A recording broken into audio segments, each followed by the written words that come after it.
The situation in the Texas legislature remains highly tense.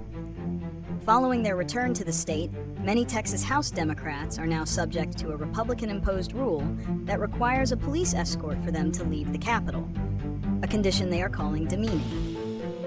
This new rule is a direct result of their 2-week walkout, a quorum-breaking maneuver that successfully delayed a vote on a controversial redistricting map. While the Democrats' walkout ended, the underlying conflict is far from over. State Representative Nicole Collier's overnight protest is a prominent symbol of the continuing resistance. Republicans, with a majority in both chambers, are determined to pass the new congressional map, which they believe will expand their influence by securing 5 additional seats. The Texas Senate has already approved a version of the map, and the House is expected to vote soon. Democrats are now shifting their strategy to a legal fight, preparing to challenge the new districts in court, arguing that the maps are unconstitutional and dilute the voting power of minority groups. The standoff reflects a deep partisan divide with national implications. The central reason for the ongoing conflict in the Texas legislature is the contentious issue of redistricting. Republicans, who hold a majority, are pushing to pass a new congressional map that would create 5 additional GOP-leaning seats, thereby strengthening their control of the U.S. House.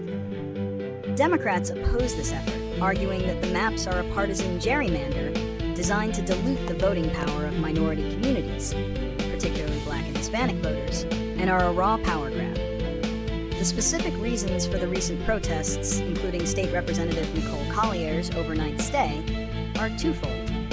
First, it is an act of resistance against the new Republican-imposed rule that mandates a police escort for Democrats who wish to leave the Capitol, a condition Collier and her colleagues find demeaning and an infringement on their rights. Secondly, the protest is a continuation of their original strategy, denying a quorum to delay the vote on the redistricting maps, and a public show of defiance against what they see as an unconstitutional and discriminatory effort to subvert democratic representation. The ongoing conflict in the Texas legislature over redistricting has led to several significant consequences. The most immediate is the deepening partisan divide, with Republicans pushing to solidify their power and Democrats employing increasingly defiant tactics. The Democrats' initial walkout and subsequent protests, such as Representative Collier's overnight stay, have not only garnered national media attention, but also highlighted the high stakes of the political battle. The dispute has now spilled into the legal arena. Texas Democrats are preparing to challenge the new maps in court, arguing that they are unconstitutional and discriminate against minority voters. Furthermore, the conflict has prompted other states to consider their own redistricting plans in response, a so-called fire with fire approach. For instance, California has advanced a plan that could neutralize the GOP's potential gains in Texas, creating a broader national struggle for control of the U.S. House.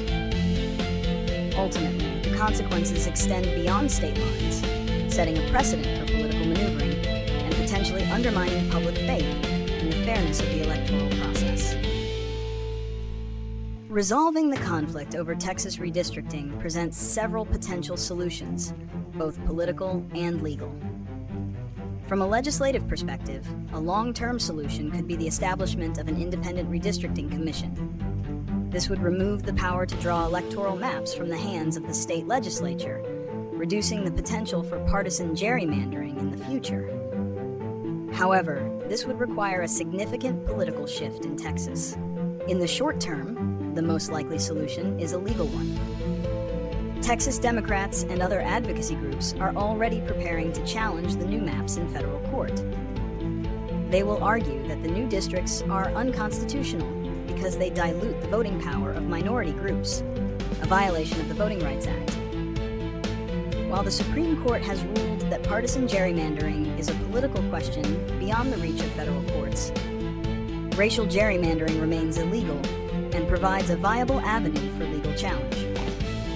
Nationally, a broader solution could involve the U.S. Congress passing federal legislation that bans partisan gerrymandering and establishes uniform standards for drawing congressional districts across all states, though such legislation faces significant political hurdles.